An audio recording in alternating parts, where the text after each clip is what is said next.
Dr. Jake Morrison wiped the sweat from his forehead as he finished checking the last patient in the medical bay. The small research base on Kepler 442b was quiet tonight, with only the soft hum of the air recyclers and the distant sounds of the night shift workers. Jake had been the chief medic here for 3 years now, and he knew every sound the base made. Tonight felt different, though. Something in the air made him uneasy. He walked to the window and looked out at the alien landscape. The planet's 2 moons cast strange shadows across the red rocks and purple vegetation. Earth was so far away that it was just another star in the sky. Sometimes Jake wondered if he would ever see home again. The emergency alarm shattered the peaceful silence like a hammer through glass. Red lights flashed throughout the medical bay as the base's computer system announced in its calm voice, "Emergency alert. Large object detected on collision course with surface. All personnel to emergency stations." Jake grabbed his medical kit and ran toward the main corridor. Other crew members were already rushing past him, their faces tight with worry. Commander Lisa Hayes was standing at the central command station, her fingers flying over the control panels. "What's the situation?" Jake asked as he approached her. "Something big just crashed about 10 kilometers north of here," Lisa replied without looking up. "The sensors are going crazy. Whatever it is, it's massive." Jake could see the glow on the horizon through the command center's large windows. Orange and red flames flickered against the night sky, and thick smoke was rising into the atmosphere. The crash site looked like a small volcano had erupted. "I'm taking a team to investigate," Lisa continued. "We need to see what we're dealing with." "I'm coming with you," Jake said immediately. "If there are survivors, they'll need medical attention." Lisa nodded. "Grab your gear. We leave in 5 minutes." Jake ran back to the medical bay and packed his emergency kit with extra supplies. He had no idea what they might find at the crash site, but he wanted to be prepared for anything. His training had taught him to expect the unexpected, especially on an alien world. The hover vehicle carried Jake, Lisa, and 3 other crew members across the rough terrain toward the crash site. The closer they got, the more impressive the destruction became. Trees had been flattened for hundreds of meters around the impact point, and the ground was torn up like a giant plow had been dragged through it. "My God," whispered Katie Williams, the base's engineer. "What could have caused this?" As they crested a small hill, they got their first clear view of the crash site. Jake's breath caught in his throat.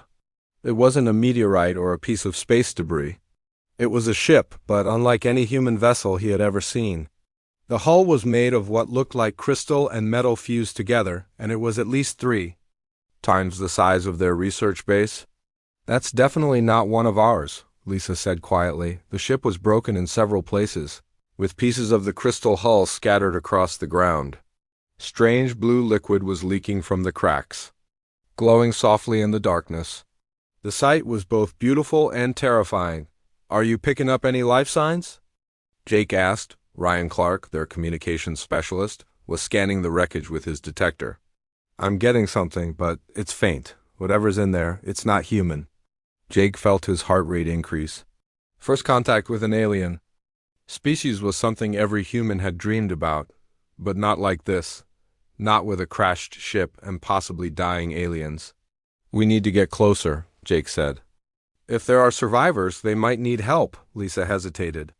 "We don't know if they're friendly. This could be dangerous." "They're hurt," Jake replied. "That's all that matters right now." The team approached the ship carefully. The crystal hull was warm to the touch, and Jake could hear strange sounds coming from inside. It sounded like someone was in pain. "There's an opening here," Katie called out. She had found a large crack in the hull that was big enough for a person to squeeze through. Jake was the first to enter the ship. The interior was even more amazing than the outside. The walls seemed to glow with their own light, and the corridors were filled with symbols that looked like writing. Everything was much larger than it would be on a human ship, as if it had been built for people who were much taller. The sounds of pain were louder now, and Jake followed them deeper into the ship. The blue liquid was everywhere, dripping from damaged pipes and pooling on the floor. It had a sweet smell that reminded him of flowers. In what looked like the ship's main cabin, Jake found him. The alien was lying on the floor, his massive body barely fitting in the space. He was nearly 3 meters tall, with skin that looked like it was made of stone and metal. His armor seemed to be part of his body, growing out of his flesh like natural scales, but it was the alien's injuries that made Jake move into action. Blue blood was flowing from multiple wounds, and the creature's breathing was shallow and rapid. Jake didn't need to be an expert in alien biology to know that this being was dying. "Jake, be careful," Lisa warned as she entered the cabin behind him. "We don't know anything about this species." Jake was already kneeling beside the alien, his medical training taking over. The creature's eyes were closed, but Jake could see that he was still alive.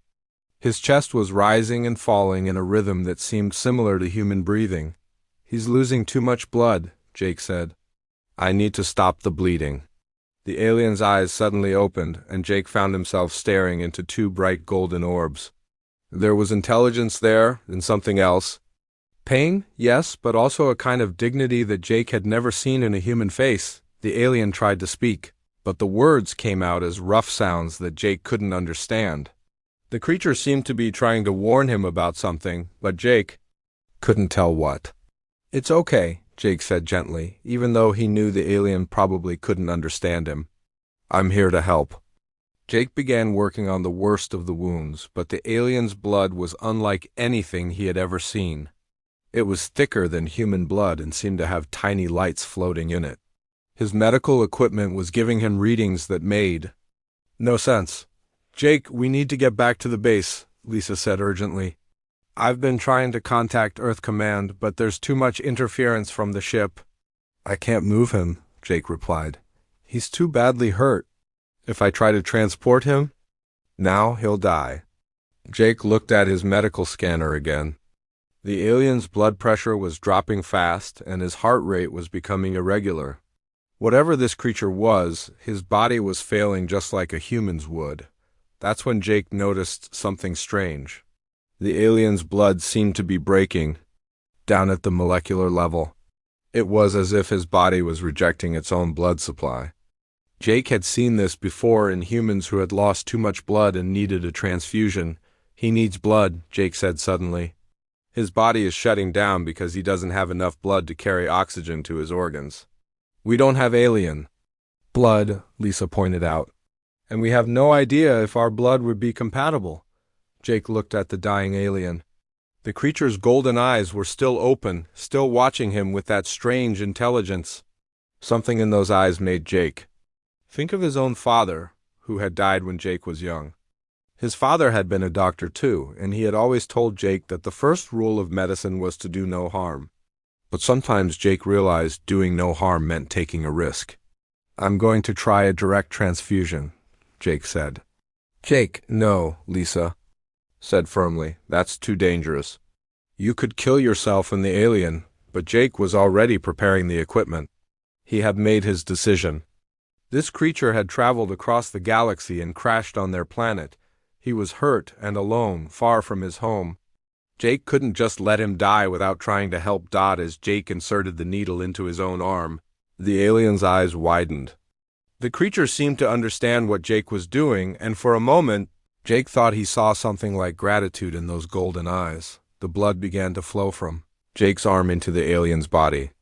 Almost immediately, the creature's breathing became stronger, and some of the blue glow returned to his skin. Jake felt weak as his own blood left his body, but he kept the transfusion going after what felt like hours but was probably only minutes. Jake stopped the transfusion. The alien was definitely stronger now, and his wounds had stopped bleeding. But something else had happened too.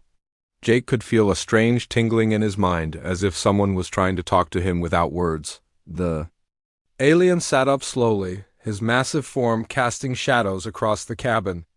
When he spoke, his voice was deep and rough like grinding stone, but somehow Jake could understand the words. "Human," the alien said, his golden eyes fixed on Jake's face. "You have given me your life essence. This debt cannot be forgotten." Jake stared back at the alien, realizing that his simple act of compassion had just changed everything. He had no idea what he had started, but he knew that nothing would ever be the same again. Jake stared at the alien in shock. The creature had spoken to him in perfect English, even though that should have been impossible. The alien's golden eyes never left Jake's face as he slowly stood up to his full height. Even injured, he was an impressive sight. "You can understand me," Jake said, his voice barely above a whisper. "Your blood carries more than just life," the alien replied. "It carries knowledge, memories, understanding. I am Kethver of the Zephyrian Empire. You have saved my life, human." "What do you call yourself?" "Jake Morrison," Jake answered, still trying to process what was happening. "I'm a doctor." Kethver nodded slowly. "A healer, that explains much." He looked down at his hands, flexing his fingers as if testing them. "I feel different, stronger. Your blood has done something to me that I do not fully understand." Lisa stepped forward cautiously. "Jake, we need to get back to the base. Earth Command needs to know about this." Kethver's head turned toward Lisa, and she took a step back. His presence was overwhelming, even when he wasn't trying to be intimidating. "Earth Command," he repeated. "Yes, they will need to know. But first, I must tell you why I am here." Jake helped Kethver walk to a less damaged part of the ship. The alien moved carefully, still recovering from his injuries, but Jake could see that he was healing much faster than any human would.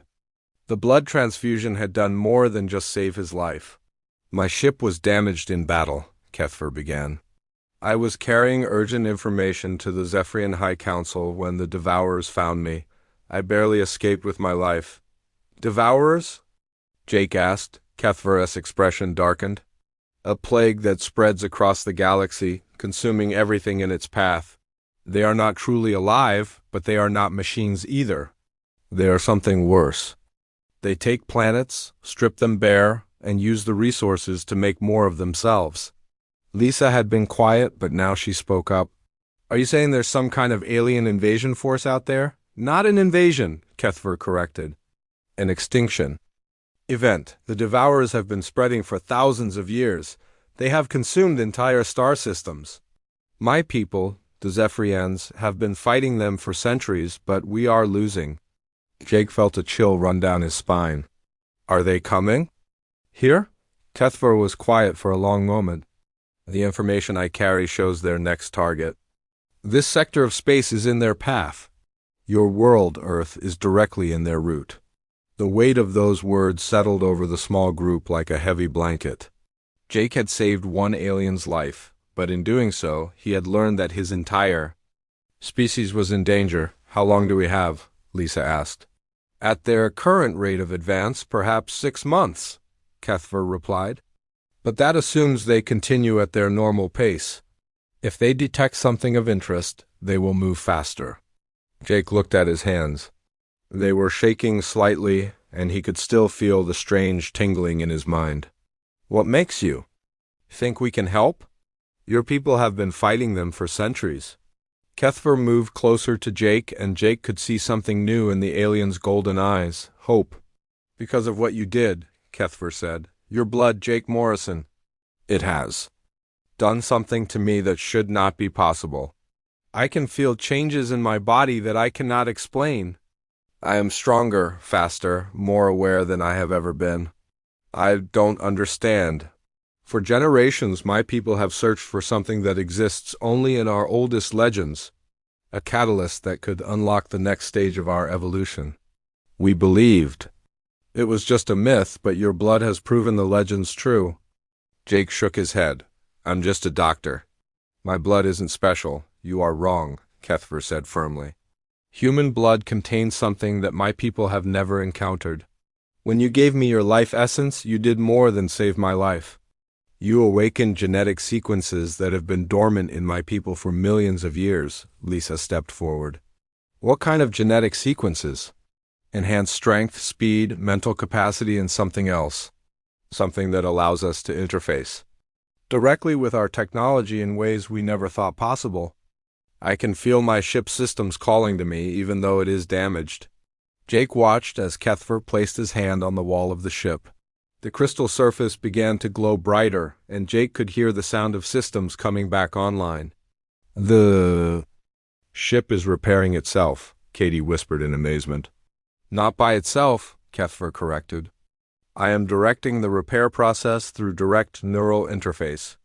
This should not be possible, but your blood has made it so. Jake felt overwhelmed. I just wanted to help. I didn't know this would happen. And that is perhaps the most remarkable thing of all, Kethver said. You risked your own life to save a stranger from another world. This act of compassion may be the key to saving both our species. Lisa had been working on her communicator, trying to establish contact with Earth. Command, I'm getting through, she announced. But the signal is weak. Wait, Kethver said. Before you contact your leaders, there is more you must know. The Devourers are not just a threat to your world. They are a threat to all life in the galaxy. But there is hope now, thanks to what has happened here. Jake looked at the alien warrior. What do you mean? If human blood can enhance Zephyrian warriors the way it has enhanced me, then we may finally have a weapon that can defeat the Devourers. But it will require cooperation between our species on a scale never before attempted. You're talking about an alliance, Lisa said. More than an alliance, Kethver replied. I'm talking about a joining of our peoples. Zephyrian warriors bonded, with human partners sharing blood and consciousness to create something neither species could achieve alone. Jake felt the tingling in his mind grow stronger. Is that what's happening to me? Are we bonded now? The process has begun, Kethver confirmed. I can sense your thoughts, your emotions, and I believe you can sense mine. Jake concentrated, and suddenly he could feel something in his mind that wasn't his own. It was like hearing a voice in a distant room, but the voice was filled with centuries of battle, loss, and determination. I can feel it, Jake said in wonder. Your memories, your experiences, it's incredible. This is just the beginning, Kethver said. As the bond strengthens, our abilities will grow. But we must be careful. The process is dangerous and not all humans will be compatible. Lisa finally managed to establish a clear connection with Earth Command. This is Research Base Alpha calling Earth Command. We have a situation that requires immediate attention. The voice that came back was tense. Base Alpha, this is General Hayes. We've been tracking unusual energy signatures from your location. What's your status? Lisa looked at Jake and Kethver. Sir, we've made contact with an alien species. They're warning us about an impending threat to Earth. There was a long pause on the other end of the communication. Repeat that, Base Alpha. We have an alien visitor, sir. He's friendly, but he's brought news of a hostile force that's heading our way. Jake could hear voices in the background at Earth Command, people talking rapidly and urgently. This was the moment that would change everything for humanity. We're sending a full diplomatic team, General Hayes finally said. Maintain your position and keep the aliens safe. And Base Alpha, this information is classified at the highest level. As the communication ended, Jake looked at Kethver. The alien warrior was studying him with those golden eyes, and Jake could feel the strange mental connection between them growing stronger. What happens now? Jake asked. Now we prepare, Kethver replied. Your people must learn about the Devourers, and mine must learn about humans. But most importantly, we must discover how many of your people can form the bond that we now share. Jake nodded, though he felt scared and excited at the same time. He had come to this alien world to help humanity learn about the universe. Now he found himself at the center of an alliance that might save the galaxy. Will it hurt? Jake asked. The bonding process? Kethver's expression softened slightly. There will be pain, but also power beyond anything you can imagine. Together, we may be able to do what neither of our species could do alone. As if to demonstrate, Kethver placed his hand on Jake's shoulder. Instantly, Jake felt a surge of strength and awareness flow through him. His vision became sharper, his hearing more acute, and his mind felt clearer than it ever had before. This is just a taste, Kethver said. When the bond is complete, we will be something new. Something that can stand against the Devourers and win. Jake looked around at his colleagues, all of whom were staring at him with wide eyes. He realized that his life as a simple doctor on a research base was over. Now he was part of something Much bigger, something that would determine the fate of both humanity and the Zephyrian Empire. The first step had been taken. But Jake knew that the real journey was just beginning. 3 days after Jake's first contact with Kethver, the sky above Earth changed forever. Hundreds of crystalline ships appeared in orbit, their surfaces gleaming like diamonds against the black of space. The largest vessel was nearly 20 kilometers long, its hull pulsing with the same blue light that Jake had seen in Kethver's blood. Jake stood in the main conference room of the research base, watching the news feeds from Earth, cities around. The world were in chaos as people pointed at the sky and wondered if this was the end of humanity. Military forces were mobilizing, but everyone knew that Earth's weapons would be useless against such advanced technology. "They came because of me," Kethver said quietly. He was standing beside Jake, his massive form still impressive even though Jake had grown used to his presence. "When I used the ship's communication system to contact my people, I told them about the bond we share. They came to see for themselves."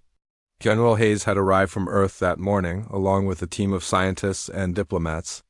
She was a tough woman in her 50s who had spent her career dealing with impossible situations. But Jake could see that even she was struggling with the reality of first contact. "How many ships are there?" she asked, staring at the display screen. 347, Kethver replied. "The entire Fifth Fleet of the Zephyrian Empire. They are here to evaluate humanity's potential as allies." "And if they decide we're not suitable?" General Hayes asked. Kethver was quiet for a moment. "Then they will leave, and your people will face the Devourers alone. The weight of those." Words settled over the room. Jake felt the mental connection he shared with Kethver pulse with emotion. The alien warrior was worried, though he tried not to show it. "What do they want from us?" Jake asked. "Proof," Kethver answered. "Proof that humans can form bonds with Zephyrian warriors, and proof that those bonds make us strong enough to fight the Devourers." Dr. Amanda Foster, Earth's leading expert on alien biology, had been studying blood samples from both Jake and Kethver. She looked up from her computer screen with excitement in her eyes. "I think I understand what's happening," she said. "The bonding process isn't just mixing blood. It's creating a new type of genetic structure that combines human and Zephyrian DNA at the cellular level." Jake felt a chill run down his spine. "Are you saying I'm not human anymore?" "You're still human," Amanda assured him. "But you're also something more. The bond has activated parts of your DNA that were dormant, and it's given you access to Zephyrian biological systems." General Hayes frowned. "What does that mean in practical terms?" "It means Jake can now interface with Zephyrian technology," Amanda explained. "His nervous system has been enhanced to handle direct neural connections. His strength, speed, and reflexes are all far beyond normal human limits." As if to demonstrate, Jake placed his hand on the wall of the base. Instantly, he could feel the electrical systems running through the building. With a thought, he dimmed the lights and then brightened them again. "Remarkable," General Hayes murmured. "But is it safe?" "The process appears to be stable," Amanda replied, "but we need to test it with more subjects." That afternoon, Jake found himself in the base's medical bay with 3 volunteers from his team. Ryan Clark, Katie Williams, and Dr. Peter Hughes had all agreed to undergo the bonding process with Zephyrian warriors who had come down from the fleet. "Are you sure about this?" Jake asked Ryan as they prepared for the procedure. Ryan nodded, though Jake could see he was nervous. "If this can help save Earth, then it's worth the risk." The Zephyrian warriors who had volunteered for the bonding were impressive beings. Each one was different, with unique patterns of crystal and metal in their armor-like skin. Jake learned that their names were Veltar, Zindar, and Morjith, and they had all fought the Devourers for decades. The bonding process was more complex than Jake's emergency transfusion had been. Amanda had developed a careful protocol that would allow the human and Zephyrian blood to mix slowly, giving their bodies time to adapt to each other. Jake watched as Ryan was connected to Veltar through a series of tubes and monitors. The blue Zephyrian blood began to flow into Ryan's system, while his red human blood flowed into Veltar's body. Both beings were unconscious, their bodies focusing all their energy on the transformation taking place. Their brain activity is increasing, Amanda reported, watching the monitors. The neural pathways are forming faster than I expected. 20 minutes later, Ryan's eyes opened. But they weren't the same brown eyes Jake had known for 3 years. Now they held flecks of gold, just like Kethver's eyes. I can see everything, Ryan whispered in amazement. The walls, the electronics, the energy flowing through the base. It's like having a whole new sense. Veltar opened his eyes a moment later, and Jake could see the same wonder there. Human thoughts, the warrior said in amazement.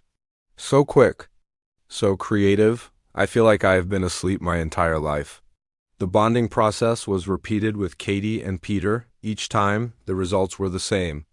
The human volunteers gained enhanced physical abilities and the power to interface with Zephyrian technology. The Zephyrian warriors gained human creativity and adaptability, making them more effective fighters than they had ever been, but it was the mental connection that impressed Jake the most. He could feel all 4 of the bonded pairs in his mind, their thoughts and emotions creating a network of consciousness that spanned both species. This is incredible, General Hayes said as she watched the newly bonded pairs demonstrate their abilities. With this kind of enhancement, we might actually have a chance against these devourers. Kethver nodded, but his expression was serious. The individual bonds are strong, but we will need many more if we hope to make a difference. The devourers number in the millions. How many humans would be compatible with the bonding process? Amanda asked. We estimate perhaps 1 in 10,000, Kethver replied. The genetic markers required are rare, but they exist in your population. Jake did the math in his head. That's about 700,000 people on Earth who could potentially form bonds. And we have nearly 1 million warriors in the Zephyrian fleet, Kethver added. If we can successfully bond even half of those numbers, we will have an army unlike anything the galaxy has ever seen. General Hayes was already making plans. We'll need to set up bonding centers around the world. We'll also need to start training programs for the bonded pairs. There's something else, Kethver said. The Zephyrian High Council wishes to speak with your leaders. They want to formalize the alliance between our species. Jake felt a surge of excitement through the mental network. This was really happening. Humanity was about to become part of an interstellar alliance. When? General Hayes asked. Tomorrow, Kethver replied. They will come to Earth to meet with your world leaders. But they have requested that Jake be present as well. Jake looked around the room at his colleagues and friends. Why me? Because you are the first, Kethver said simply. The bond between us is the strongest, and it will serve as the model for all others. You have become the bridge between our species. That evening, Jake stood outside the base, looking up at the Zephyrian fleet. The ships were beautiful in the starlight, their crystalline hulls reflecting the light of Earth's moon. Through his bond with Kethver, he could sense the thousands of warriors aboard those vessels, all waiting to see if humanity would become their ally. Ryan joined him, his own enhanced senses picking up details that normal humans would miss. Are you ready for this? He asked. Jake thought about his old life as a simple doctor on a research base. That life seemed like a distant memory now. He was part of something much bigger, something that would determine the fate of entire civilizations. I have to be, Jake replied. All of humanity is depending on what happens next. The next morning, Jake found himself aboard the largest Zephyrian ship, standing before the High Council. The council members were ancient beings, their crystalline armor so integrated with their bodies that it was impossible to tell where flesh ended and technology began. Human Jake Morrison, the lead counselor said, his voice echoing through the chamber. You have begun something that will change the course of galactic history. Jake felt overwhelmed by the presence of these ancient warriors. I just wanted to help, and in helping one warrior you have offered hope to all life in the galaxy, the counselor continued. The Zephyrian Empire formally offers humanity full membership in our alliance. Together, we will stand against the Devourers. Jake thought about Earth, about all the people who had no idea their world was about to change forever. What does membership mean? It means your people will have access to our technology, our knowledge, and our protection. In return, you will fight alongside us against the greatest threat the galaxy has ever known. Jake looked around the chamber at the assembled warriors. Through his bond with Kethver, he could feel their determination, their hope, and their respect for what humanity could become. Humanity accepts, Jake said, his voice carrying the weight of his entire species. The counselor nodded. Then let the bonding begin. Let us forge an alliance that will echo through the stars for generations to come. As Jake left the council chamber, he felt the mental network of bonded pairs growing stronger. Jake floated in the zero gravity of the command ship, his body encased in Zephyrian combat armor that felt like a second skin. 6 months had passed since the alliance was formed, and the bonding program had exceeded all expectations. Over 300,000 humans had successfully bonded with Zephyrian warriors, creating an army unlike anything the galaxy had ever seen. But now the waiting was over. The Devourers had arrived. Contact in 30 minutes, Kethver announced through their mental link. Jake could feel his bonded partner's excitement and fear mixing together in his mind. Even after all these months, the depth of their connection still amazed him. Through the ship's transparent hull, Jake could see the enemy approaching. The Devourers looked nothing like the sleek ships of the Zephyrian fleet. They were dark, twisted masses of metal and organic material that seemed to writhe and pulse as they moved through space. There were thousands of them, maybe millions, stretching across the solar system like a plague of mechanical locusts. "My God," whispered Katie Williams over the communication channel. She was stationed on another ship with her bonded partner Zindar, and Jake could feel her shock through the network that connected all the bonded pairs. "They're not ships," Ryan Clark added from his position. "They're alive." Jake studied the approaching enemy through his enhanced vision. Ryan was right. The Devourers weren't constructed like normal spacecraft. They grew, reproduced, and adapted, like living creatures.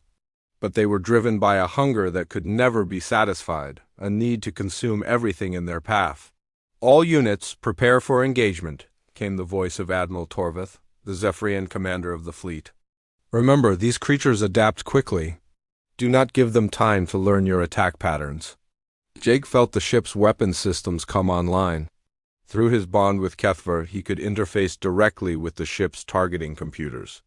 It was like having a dozen extra senses, all feeding him information about the enemy's position and movement. The first wave of Devourers reached the outer edge of the solar system and immediately began to change.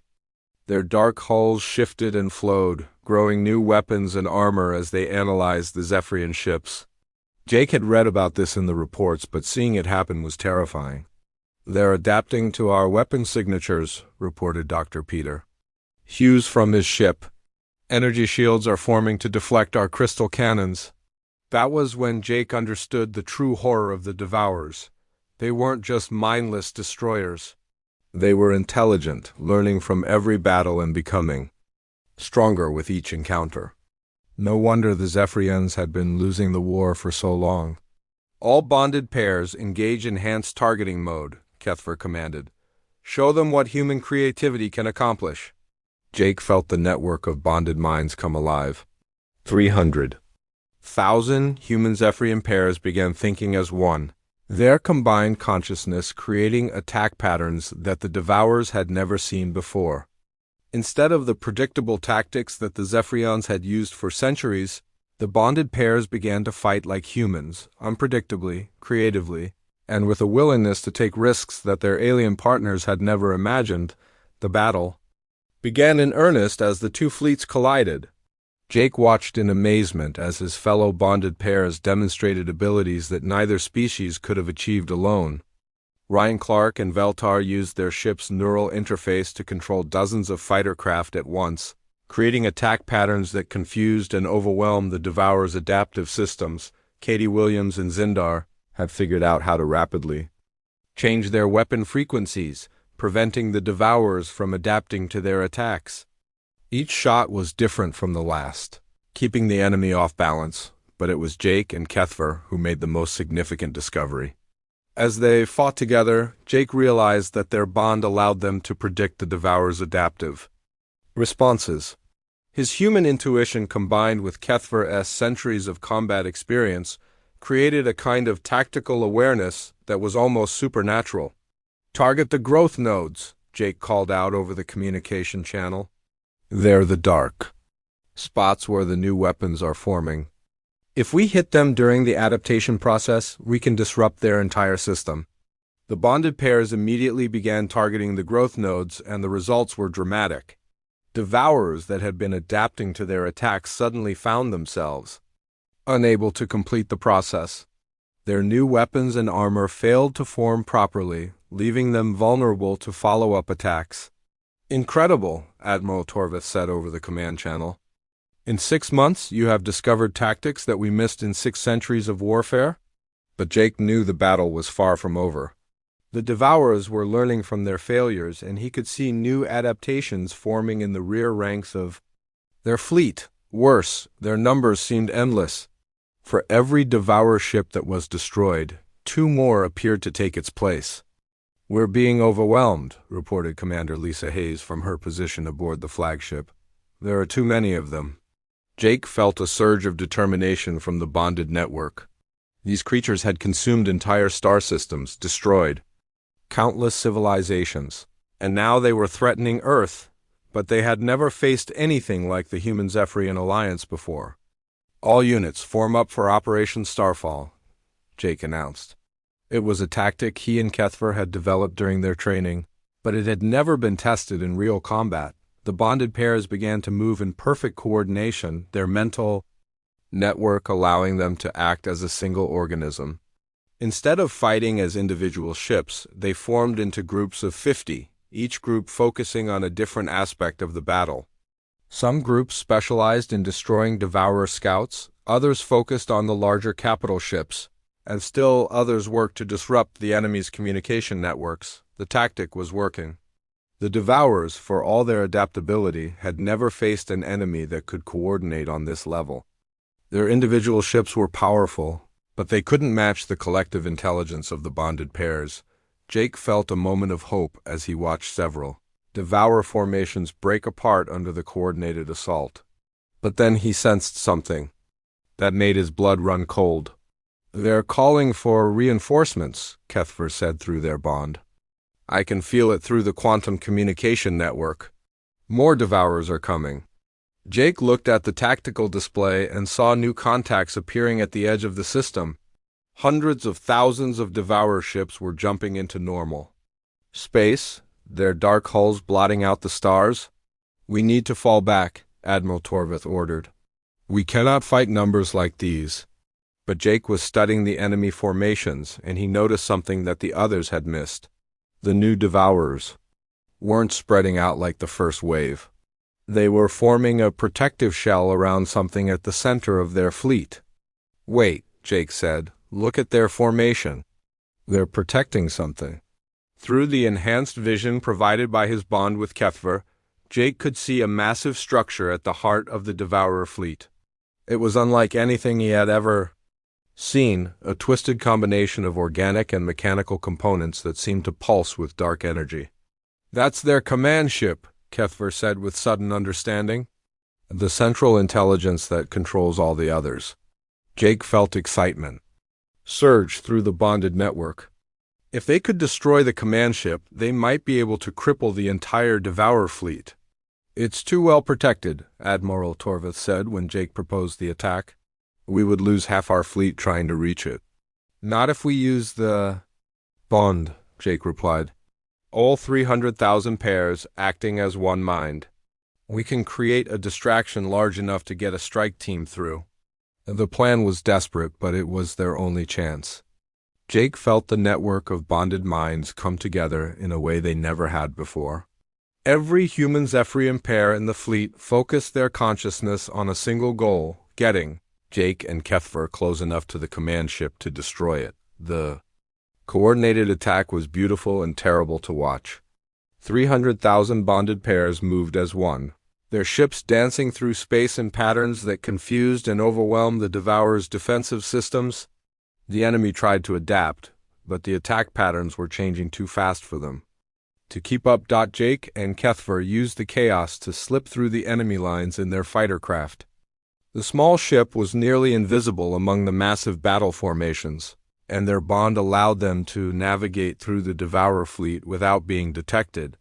But as they approached the command ship, Jake realized that their mission would cost them everything. The structure was protected by energy fields that would destroy any ship that tried to approach it. The only way to get close enough was to overload their own ship's power systems and use the explosion to breach the defenses. "We won't survive this," Kethver said quietly through their bond. Jake felt the weight of the decision. He thought about Earth, about all the people who had no idea that their survival depended on what happened in the next few minutes. He thought about his colleagues, his friends, and the new life that humanity was building among the stars. "I know," Jake replied, "but if we don't try, everyone dies." Kethver's response came not in words but in a surge of emotion that filled Jake's mind. Pride, determination, and something that Jake realized was love. Not romantic love. Jake opened his eyes to find himself in a place that should not exist. He was floating in what looked like space, but the stars around him were different colors than he had ever seen. Blues, purples, and golds swirled together in patterns that seemed to move with their own life. "You are not dead," said a voice beside him. Jake turned to see Kethver floating nearby, but his bonded partner looked different. The crystal armor that had always been part of his body was now glowing with the same colors as the strange stars around them. "Where are we?" Jake asked. He looked down at his own body and was surprised to see that he too was glowing with soft light. "We are in the space between spaces," Kethver replied. "The place where consciousness exists without physical form. The explosion should have killed us, but our bond was stronger than death itself." Jake tried to understand what had happened. He remembered the ship exploding, the command ship being destroyed and then falling into darkness. But now he was here, wherever here was, and he felt more alive than he ever had. "The other bonded pairs," Jake said suddenly, "are they safe?" "They are alive," Kethver confirmed, "and they are winning. The Devourers are in retreat across the galaxy. By destroying the command ship, we broke their ability to coordinate their attacks." Jake felt relief wash over him. Then it worked. "Earth is safe. Earth is safe," Kethver agreed. "But something else has happened. Something that will change everything." Before Jake could ask what he meant, the space around them began to shift. The swirling colors formed into shapes, and Jake found himself looking at scenes from across the galaxy. He could see Devourer fleets retreating from star systems they had been attacking. He could see worlds that had been stripped bare beginning to heal themselves. "How can I see all this?" Jake asked. "Because we are connected to every bonded pair in the galaxy," Kethver explained. "Our sacrifice has created something new. We are no longer just two individuals who shared blood. We have become something greater." Jake concentrated, and suddenly he could feel the minds of all the bonded pairs. Ryan and Veltar were leading a fleet to help rebuild a destroyed world. Katie and Zindar were working to develop new technologies that would help prevent future Devourer attacks. Thousands of other bonded pairs were spread across the galaxy, each contributing their unique abilities to the reconstruction effort. "We can sense all of them," Jake said in wonder. "Every bonded pair in the galaxy. And they can sense us," Kethver added. "We have become the central point of the network, the consciousness that connects all others." "But that is not the most remarkable thing." "What do you mean?" Kethver gestured to the space around them, and Jake saw new images forming, human children playing on distant worlds, Zephyrian warriors teaching human students, families that included both species, their children possessing qualities of both humans and Zephyrians. "The bonding process has evolved," Kethver explained. "What started as a temporary sharing of blood has become something permanent. The bonded pairs are no longer just human and Zephyrian. They are becoming something new." Jake studied the images more closely. He could see that the children born to bonded pairs were different from either parent species. They had human creativity and emotion, but also Zephyrian strength and technological abilities. Some could interface with machines just by thinking about them. Others could communicate across vast distances without any technology at all. A new species, Jake breathed. We're creating a new form of life. More than that, Cuthbert said. We are creating a species that cannot be consumed by the devourers. The hybrid children are immune to their assimilation technology. They are the future of the galaxy. Jake felt overwhelmed by the implications. Are you saying that humans and Zephyrians are going to merge completely? Not merge, Cuthbert corrected. Evolve. Both species will continue to exist, but they will also create something new together. The hybrid children will have the best qualities of both races, and they will be able to do things that neither species could do alone. As if to demonstrate, Jake watched as one of the hybrid children in the vision reached out with her mind and began to repair a damaged starship. She was only 6 years old, but she could manipulate matter at the molecular level just by thinking about it. This is incredible, Jake said. But what does it mean for us? Are we going to stay here forever? Cuthbert smiled, an expression that Jake had rarely seen on his partner's face. We have a choice. We can remain here as the central consciousness of the network, guiding and protecting the new species as it grows. Or we can return to physical form and live among them. Jake thought about the choice. As the central consciousness, he would be able to help shape the development of the hybrid species. He would be able to protect them from threats and guide them toward a better future. But he would also be giving up his individual existence, becoming part of something larger than himself. There's a third option, Jake said suddenly. What if we could do both? What do you mean? What if we could exist both as the central consciousness and as individuals? We could guide the network when needed, but also live our own lives. Cuthbert was quiet for a long moment. It would be dangerous. No consciousness has ever tried to exist in multiple forms at once. We could lose ourselves completely. Or we could become something even greater, Jake replied. We've already broken the rules of life and death. Why not break a few more? Jake felt Cuthbert's amusement through their bond. You are still thinking like a human, always pushing boundaries, always looking for new possibilities. And you're still thinking like a Zephyrian, always careful, always considering the consequences. Perhaps that is why we work so well together, Cuthbert said. Very well, let us try your impossible idea. Jake felt the network of bonded minds respond to their decision. 300,000 pairs of consciousness joined together, lending their strength to Jake and Cuthbert's attempt to exist in multiple forms. The process was unlike anything Jake had ever experienced. He felt his consciousness splitting and multiplying, becoming both the central network and an individual being. For a moment, he thought he would be torn apart by the conflicting demands of existing in multiple states, but then the network stabilized, and Jake found himself back in physical form aboard a Zephyrian ship. He looked around and saw Cuthbert standing beside him, solid and real.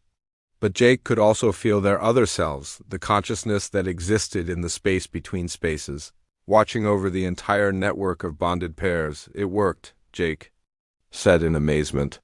We're both here and there at the same time. The hybrid children will be able to do this naturally, Cuthbert said. They will be able to exist in multiple forms, to be individuals and part of the collective consciousness, simultaneously. Jake walked to the ship's viewing port and looked out at the galaxy. The war against the Devourers was essentially over.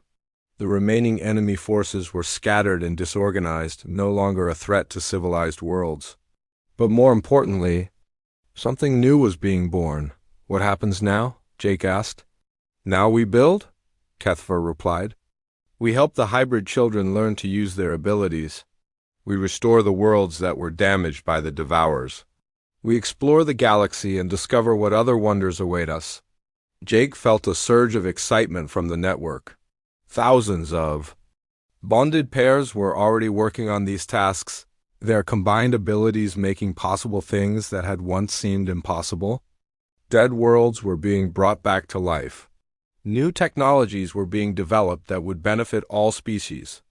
And the hybrid children were growing up in a galaxy where cooperation between species was not just possible, but natural. There's, something else, Jake said. I can feel it in the network. Other species are asking to join the alliance. The Devourers terrorized the galaxy for centuries, Kethver said. Now that they are defeated, other species want to be part of what we've created. They want to contribute their own unique abilities to the collective. Jake smiled as he sensed the requests coming through the network. The insectoid hive minds wanted to contribute their ability to think as a collective. The energy beings from the Andromeda Galaxy wanted to share their knowledge of faster-than-light travel. Even the artificial intelligences that had been hiding in the Outer Rim wanted to join the Alliance. We're not just creating a new species, Jake realized. We're creating a new form of civilization, one where every species contributes their best qualities to the whole. And it all started with a simple act of compassion, Kethver said. You saved my life, and in doing so, you saved the galaxy. Jake thought about how different his life was now from when he had been a simple doctor on a research base. He had wanted to help people, to make a difference in the world, but he had never imagined that his actions would lead to something like this. The hybrid children will need teachers, Jake said. People who can help them understand both their human and Zephyrian heritage, and we will be there to guide them, Kethver agreed. Both as individuals and as the central consciousness. We will help them become everything they are capable of being. Jake felt the network pulse with agreement. The future stretched out before them, filled with possibilities that no single species could have achieved alone. The galaxy was about to enter a new age, one where the boundaries between species would gradually disappear.